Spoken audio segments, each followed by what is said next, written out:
Hello there. Today is March 27th, 2025. My name is A. David Lewis. I am an assistant professor of English and Health Humanities at MCPHS University, the Massachusetts College of Pharmacy and Health Sciences in Boston, Massachusetts. It's my distinct pleasure today to have a teacher, author, survivor, Adam Bessie with us. Adam is primarily, though not exclusively, the author of Going Remote, A Teacher's Journey with illustrator Peter Glanting. And this is actually a text that I've been using in my class with my students this spring semester. Some of them who are here with us today. Hello, students. Some of them have been looking at it in our humanities class. Some of them have been looking at it in our cancer and comic books class. And still others, some located on the Northeastern campus, Northeastern University, have been looking at it through our graphic medicine class. So we have a big span of approaches here. We may also have some graphic medicine scholars joining us, but the goal of this hour is, in addition to just enjoying Adam and getting to hear his thoughts, is to present a forum for people to pose thoughts, questions, and offer reflection either on Adam's work or on this moment that we're all sharing. So let me start by welcoming you, Adam. Hi, how are you doing, my friend? Thank you. Dave, is that right? Is that the way to, I don't know if I want to Yeah, that call you A works. Dave instead of the Dave. We'll Sorry. do we'll do just Dave today. Yeah. Yeah. Yeah. I don't want to do any more dad jokes. So, hi everyone. I'm really honored that you have me here. It really means a lot to have make a book that this personal that I didn't know if anyone would read. You never know. And to be able to talk to you guys and to spend your time here, even if you're just getting extra credit, means a lot. So thank you so much. I really appreciate it. I've not really prepared anything today. I've done many, many talks about this book. And so I'm just really excited to kind of jam with you guys. If there are folks that want me to introduce myself more, I can. Um, I'll just say these things. I mean, if you've read my book, you know I teach community college. I teach at Diablo Valley College, which means Devil Valley College, which is a very cool name. It's a very large community college, maybe 20, 25,000 students in the San Francisco Bay Area. Mhm. We're right outside of Berkeley. We're the main pipeline for transfer to UC Berkeley. I've been teaching there now for almost 20 years. And my I'm most interested. I love teaching face to face. I teach all first year and second year students, but in community college, I'm curious, has anyone here ever been to a community college on the call? I've taught at a community college. Taught one, yeah. So we have people from ages 15 to 75 in our classrooms. And I've probably taught people from 100 countries in the world. I mean, people from everywhere. It's really a remarkable experience. So I feel incredibly fortunate to work with that population. And then besides that, I feel very fortunate to be able to make comics. And so you've read, or maybe you've read Going Remote. If you haven't, I'd love you to, and I'd love to hear what you think. And then I've made a bunch of other comics. I have a number of them on cancer and living with cancer, which I imagine we'll talk about. And then I have done a lot of political cartoons. I have one coming out in The Guardian this weekend that's going to be making fun of Doge, and that'll be in the UK Guardian. And then I had a comic a couple weeks ago on AI in the classroom. So I do lots of different things, but I think the thing that's closest to my heart right now is this book. So And you I'd love to had just works talk to you. appear Yeah. in The New Yorker, the Boston Globe, the Yeah. Los Angeles Times, Truth Out, and Project Censored, among Yeah. others, Yeah. right? Yeah. A lot of places. Yeah. So, and I write. And so I don't do the illustration. I mean, I can illustrate, but my illustrations look hella janky. Do you guys use the word hella? We got it. We can parse No, that this out is a here in Boston. California Yeah. word. My illustrations are okay, and I just really love working with artists. I've probably worked with I don't know, 10 to 15 artists in my career. We can talk about all that too. So yeah, I'll leave it to you guys to like, let's jam. Let's talk about whatever you want to. Yeah, I'm going to keep my eyes peeled for any student that raises, or any participant at all, that raises their hand, either literally on camera or through the reaction box down at the bottom of your screen. Is it reaction or is it chat? Yeah, I think it's through React. Right. I'm just testing it out myself. This Hey, is there what you it looks go. like. Yeah, you got it too. And then we lower the hand. I'm happy to get the ball rolling if no one wants to offer a lead question. You mentioned just a moment ago Doge, which is right now the Department of Government Efficiency. Mhm. I don't mean to get too political, but we'd be ignoring the moment. We'd be sort of in a bubble if it didn't come up at all after you referencing it. Let me ask you this question. You have been and continue to be a cancer survivor as you focus on in going remote. Could we start there? And would you mind discussing what this moment, what spring 2025 feels like someone in this healthcare environment? Um, well, couple things. Today I have an infusion at my local clinic. Okay. So that puts things pretty straight for you. So I have an oligodendroglioma grade 2. So let me just contextualize all that. That is a malignant brain tumor, slow growing. I've had it since 2009. Okay. Right. And when I was diagnosed in 2009, as you learn about in the book, well, you don't learn everything in the book, but some of it. Uh, I was applying to become a full-time professor. I was engaged to my now wife, Corin, who is in the book, Yeah. and had a seizure in the night, and then found out that I had a tumor the size of a golf ball in my head. And so that was pretty shocking, to Mhm. say the least. And so that year began my journey, which, I did get married to my partner after 4 months after a brain surgery that left my right side, as you see depicted in the book, sort of um, my right side kind of needs a hearing aid a little bit. It's just sort of off. But I'm still able, as you see in the book, to run and to do things. Like I went running this morning.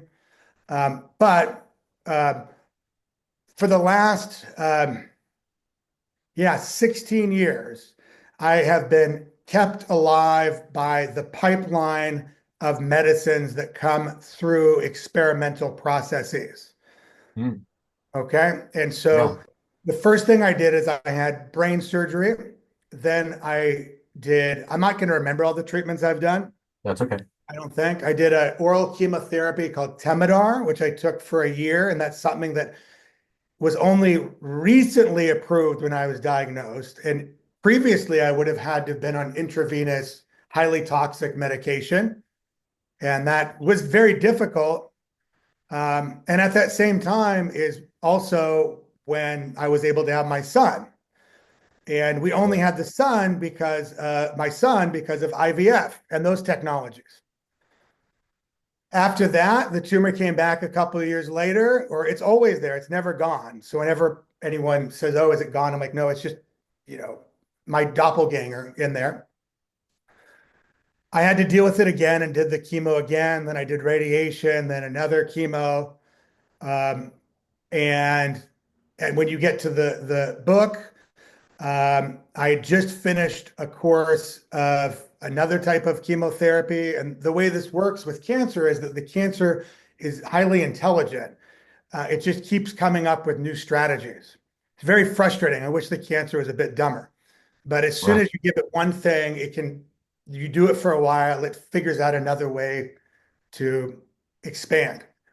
So, right as the book is starting, I had just, I just finished the treatment. It had worked, but I was very concerned about with COVID, as you can see in the book, about what my health would be because I'd been on chemotherapy numerous times and other things. I don't know what the hell was going to happen to me.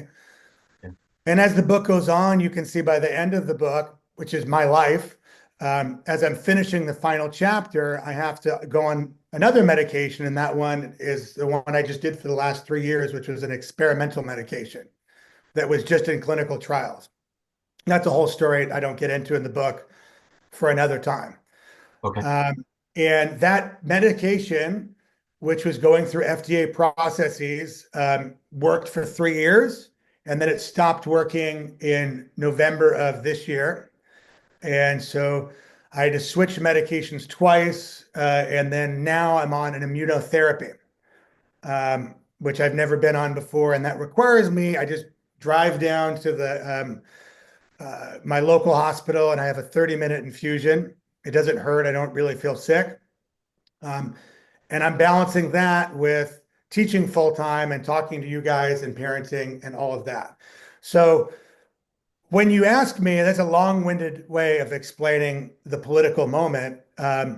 I, like many vulnerable people, feel terrified because I'm only been able to keep the cancer managed as a result of scientific advances, which in the last 10 years have been incredible in the area of brain tumors. Um, and when I was first diagnosed, this is not in the book, um, the doctor, my surgeon, said to me, "Yeah, you have probably about 8 to 10 years to live." And um, at the time, I thought that was great because I thought I was going to die immediately. My wife and mom were not happy about that, and especially we were about to get married. But I'm now 16 years out, Yeah. and like I said, I'm still working out, I'm still teaching, I'm still writing. And um, when I think about that pipeline being slowed down or stopped, I think about my son. I think about my students, and it really hurts. Yeah. Yeah. Like And I feel I like mean, I'm I think, actually getting a bit emotional talking to you. I am going to write about this. I I hope you just do. been a bit too serious for me to write about it. So I've been writing jokey things lately. So Well, that's a really loquacious answer to your question. But yeah, I mean, I myself, and I'm talking about myself, but there's countless people who have chronic and other conditions that are terrified in this moment that those medications that come from the processes like through the NIH will be slowed down or stopped. And that slowing down means death and disability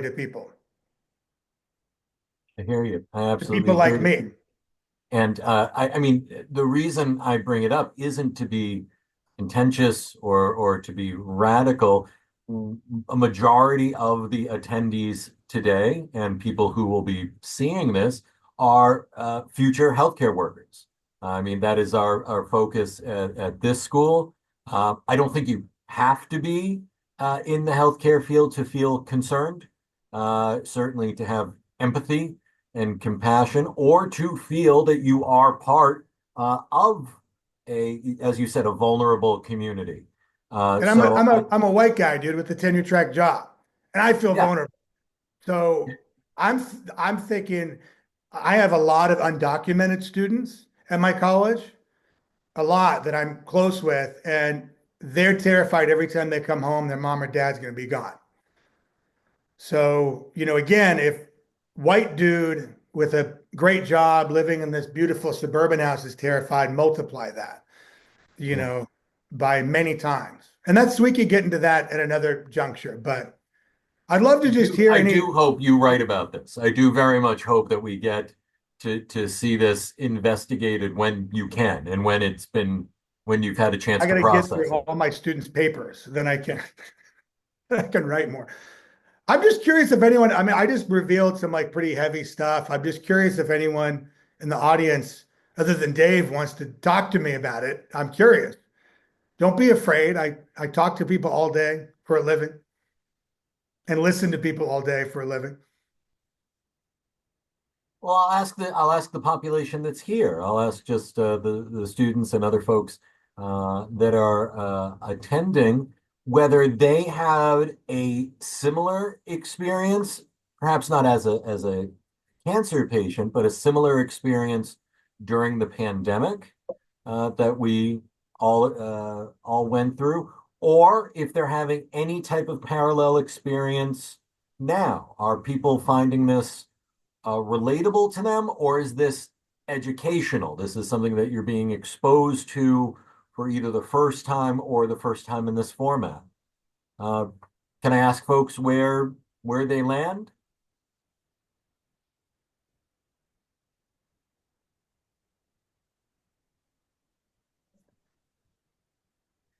That's okay. You don't I could have call to. on someone. I love calling on people. No, we're not You going to don't do want me to that. do that? Okay. One thing we can do is I do want to mention that the chat is open as well. If there's a question you'd like to pose and type it out, and I will be happy to voice it on your behalf. We can certainly do that. One did just come in, and if Anne Michelle doesn't mind my sharing it, I will.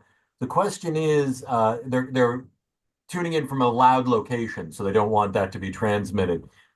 The question is, did the lack of human contact during COVID, during the pandemic, have an effect on your mental as well as your physical health?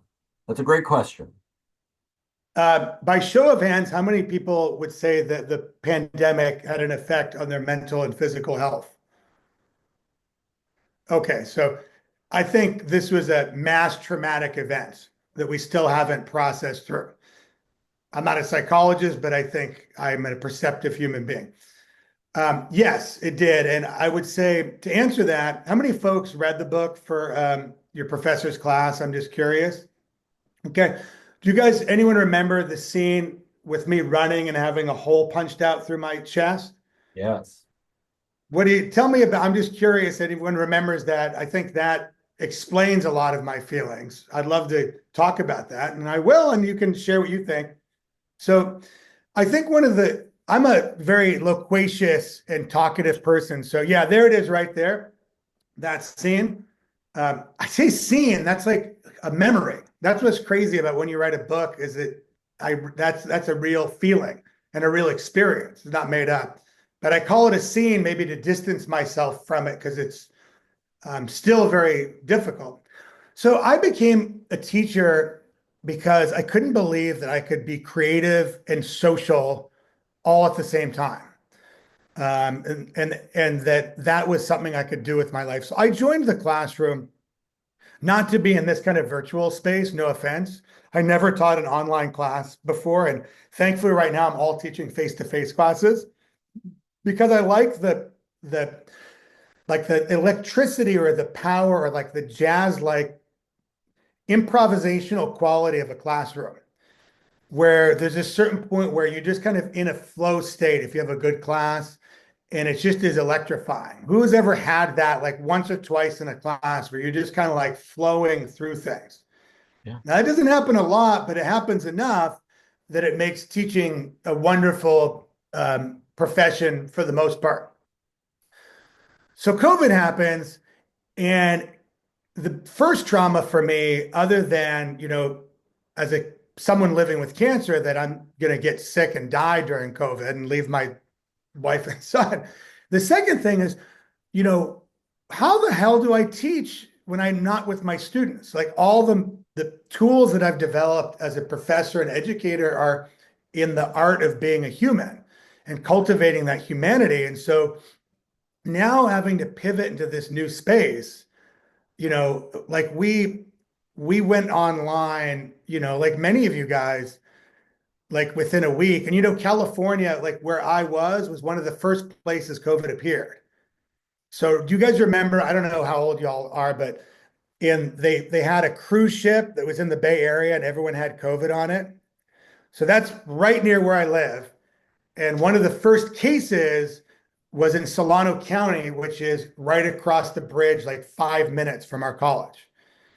And I remember And one of this my was students, approximately 5 years ago this month. I mean, yes, it's let's five put it years ago in this month. And I context. This is still not ancient remember, history. yeah, I still remember one of my students who'd been in my class said, "Oh, my grandfather, I think, has the coronavirus." And I was like, and he was like talking to him in my face. I'm like, what the hell? Go away.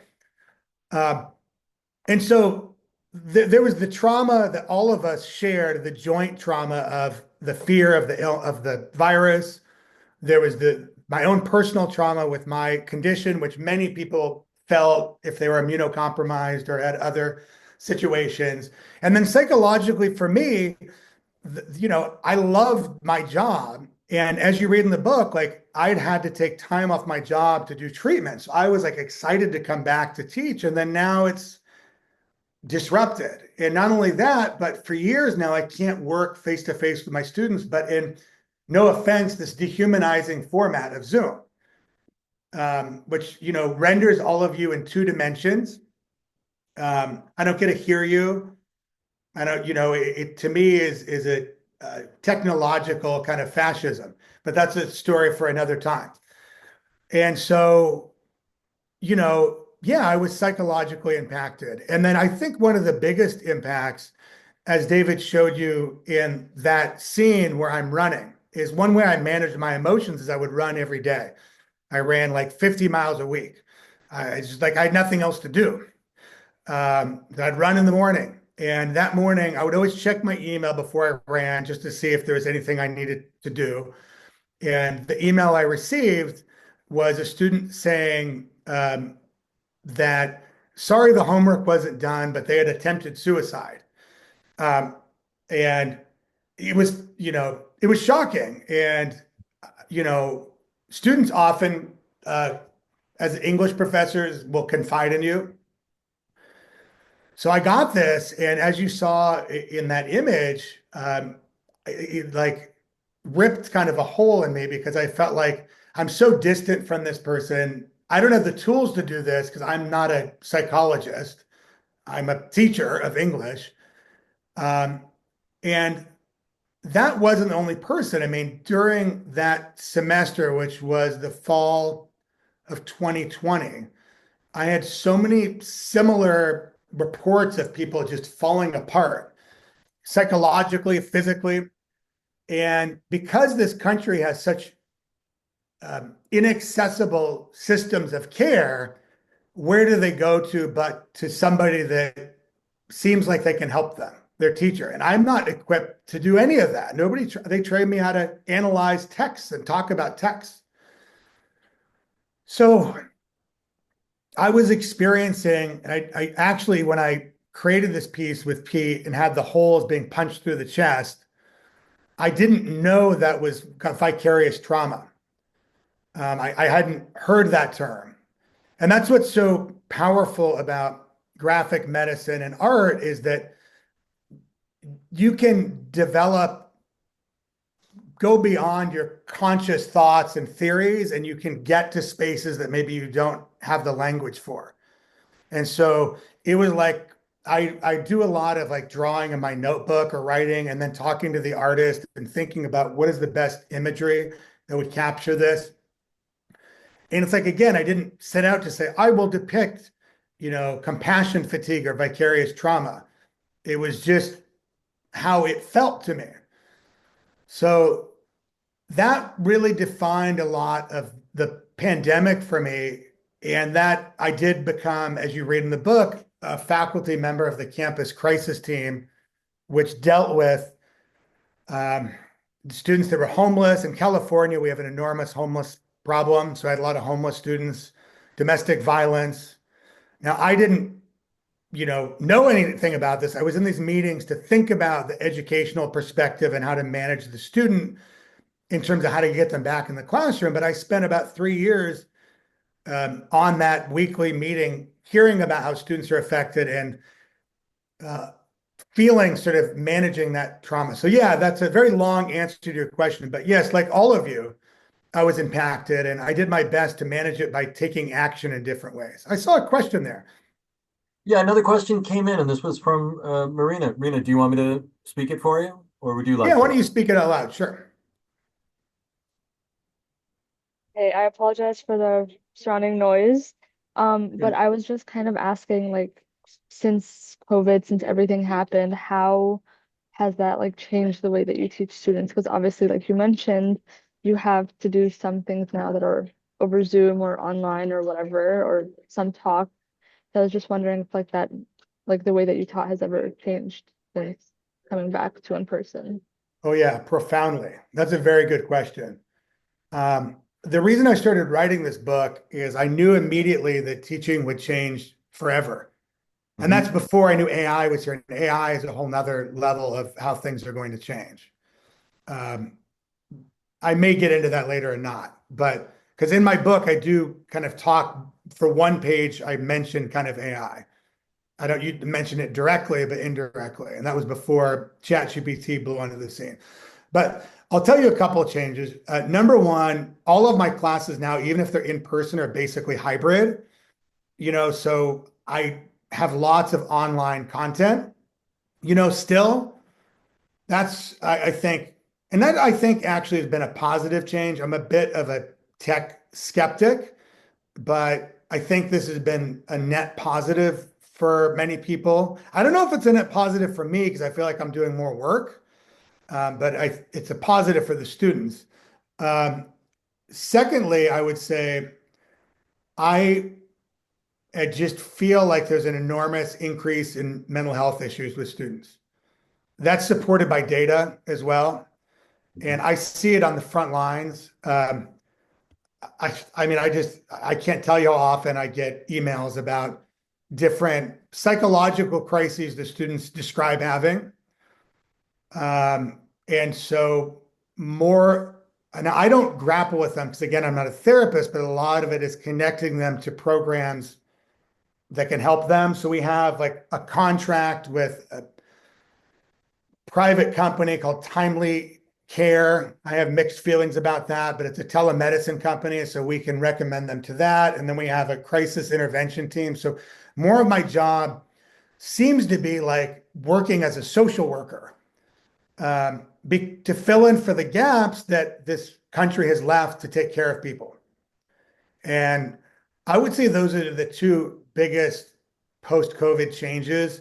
And I would say, thirdly, just generally speaking, I've become like more laid back about some things and really thinking about what is it that really matters from a humanistic perspective for the person in front of me. So I would say, in a way, the COVID experience really, I already have kind of a human centric point of view with my Hmm. students. I mean, what other point of view you can have? I mean, the other point of view is you can lecture at your students like I am now and tell them to regurgitate what you said. But I think I'm more aware of the human context in which my students exist. But the challenge with this, Marina, is that all this work takes a lot of time and emotional energy. And teaching community college, I have 30 students per class and I have 4 classes per semester. So it's like a factory line, and I'm it's not set up. And I talk about this in the book. My college is, in many colleges, they're not set up to do the kind of human-centered work I want. They're set up like factory machines. Um, and so, I have to do the best I can to provide the services I want to provide while also taking care of myself, especially being someone that lives with cancer. Let me jump in with just some administrative items here, and then we'll pick back up the conversation. I just think that's a really nice point to land on. I included 2 links in the chat. One is a link to Adam's more recent work on AI and how the impacts, or at least the feeling of the impact of AI on education. And Adam, you're welcome to elaborate on that. But I also wanted to point out that there is work in graphic medicine being done on inroads in healthcare. One that I highlighted is by Cara Bean. Cara is a Massachusetts native and a talented artist in her own right. She did release a lengthier book just this past year, but the one I highlighted here is free and downloadable. Just a quick overview of mental health concerns that I do think are relevant for all people, particularly the college student. So people are welcome to explore that. Also, since we're at the top of the hour, I thought I'd just do one more hello and welcome. And thank you if you're just joining us or joining us late.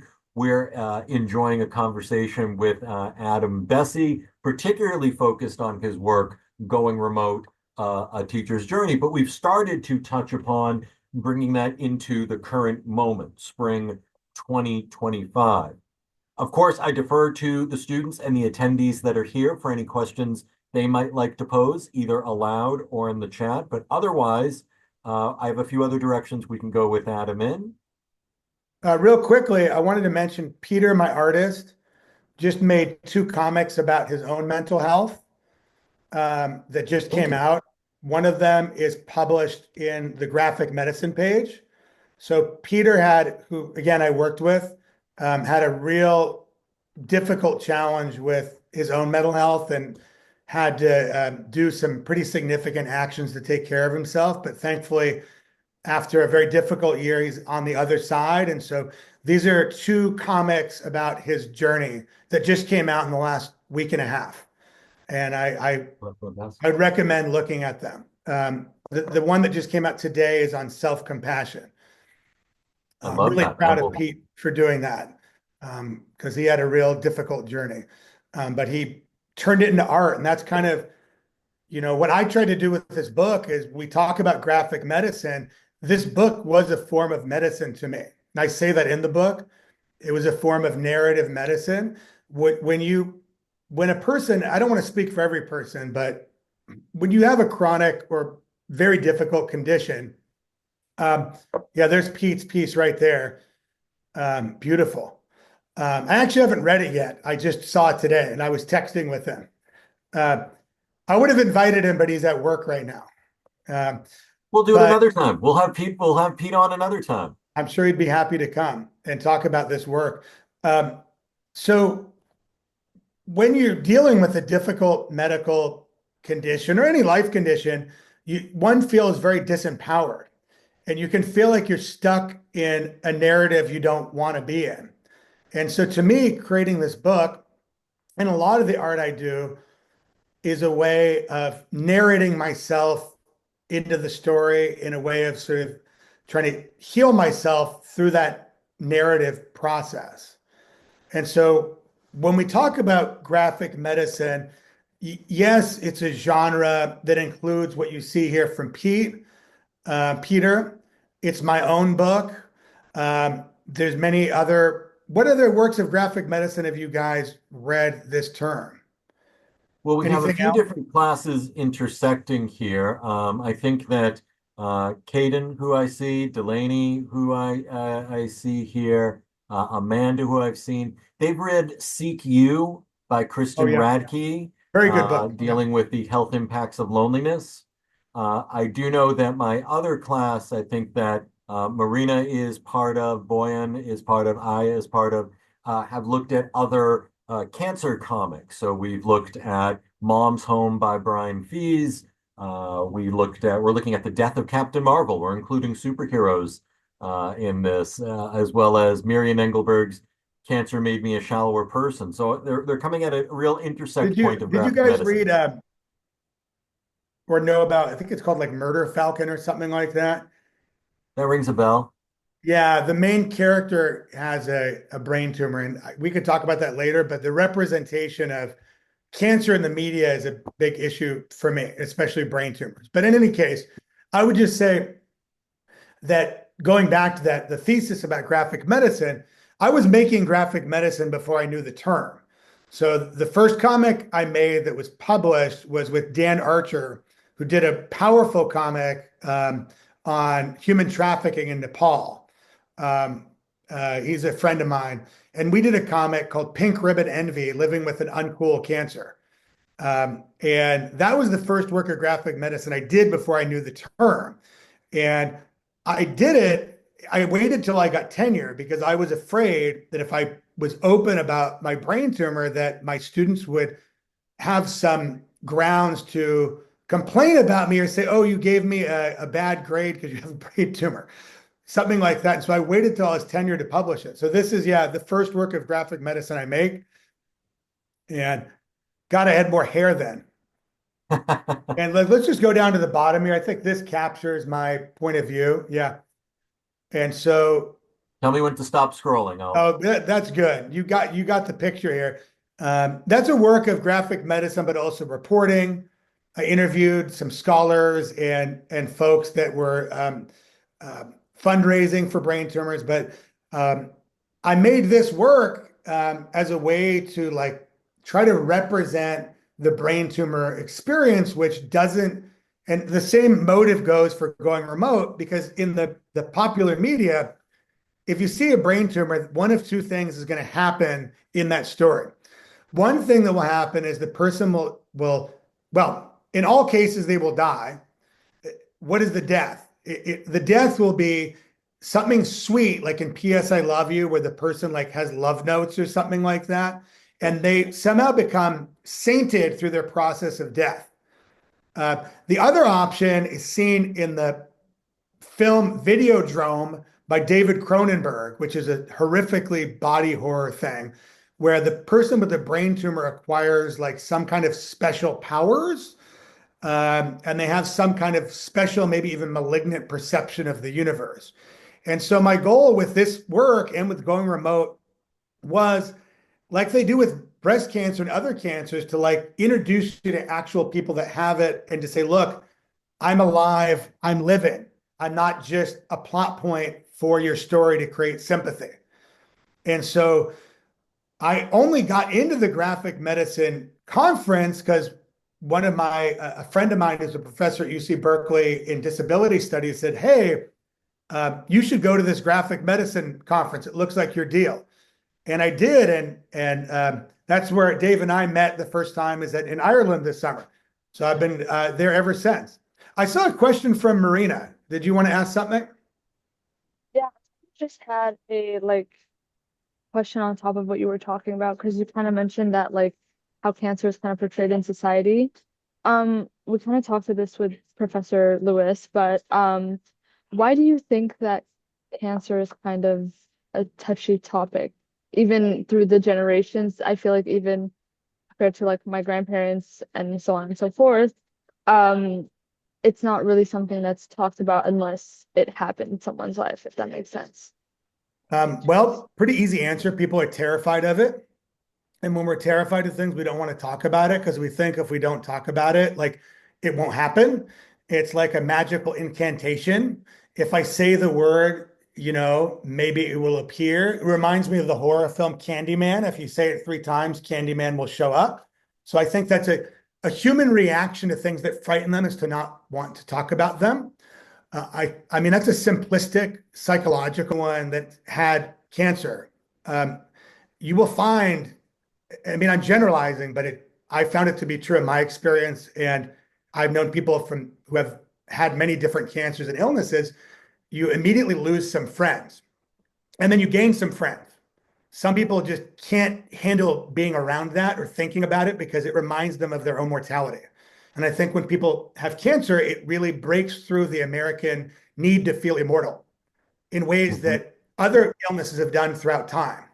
But since cancer is still largely mysterious and happens to anyone for reasons that are uncontrollable, it really, I think, culturally breaks into the fallacy of immortality that America is focused on in a way that people don't want to be around or think about, understandably. I don't know if that's a good answer. It kind of feels Great like, answer. yeah, but I mean, I think that you're absolutely right. Americans have the denial of death. Ernest Becker wrote a whole book about the American denial of death, how it's built into our whole system. And I also think one issue with cancer is that as you said, anyone can get it. You can't, the super rich can get it. Every racial and ethnic group can get it. Every sexual orientation can get it. And we only have ways to potentially minimize it, but not certainly minimize it. I'm going to move over to Caden. I do want to add one more point, and that is I hate to be the bearer of bad tidings, but this month's X-Men comics are all about their leader, Professor Charles Xavier, He now has a brain tumor. Oh God. To your point about not wanting to talk about it, but also it being this artificial plot driving idea, we're seeing it right now. And we could see it in movies and we can see it in television and in music and in theater, but it very much exists in comics as well. I'm gonna have to read that. Yeah, I'm I'll not send you a surprised. copy. I have a story to tell, but I want to hear from your student first. Yeah, I'd That's love to really, go over to Caden. I know he had a yeah, question. okay, go for it. Hey, yeah, so I absolutely agree that that cancer can be a major plot point in media, but I'd like to kind of direct back to going remote. So I do see that in going remote, you address that we are a community fractured. We broke apart, ourselves apart, and now we're just kind of here. However, I think you kind of leave it open-ended. Do you have any ideas on how we as a whole can heal? God, what a good question that I don't have an answer for, but if I were to write going remote too, I'd have a lot to say, but I'm not writing another one of these. I'm writing other stuff. So number two, my college, I'll answer it through like an anecdote rather than like a advice, if that makes sense. My campus, you see at the end of the book, is empty. Right now, the campus is pretty full. There's lots of people on campus. There are kids playing their boom boxes outside and adults. Like it's much more vibrant. My classes are all full of people. In fact, too full. I wish there were less people in my class because it's like 30 people and our classes are too small. So overtly, we do have people coming back on ground and creating on ground community. But, you know, as I mentioned earlier about sort of the mental health crises, which I think partially are attributable to our sort of digital realities, but I think it's much more than that. I don't think you can just pin it on that. You look below it and the classroom community is fractured itself. So even though the people are all there, in many ways, they're still remote. Now, when I look at the space that I'm in, which is a community college, it is economically, racially, in every which way diverse.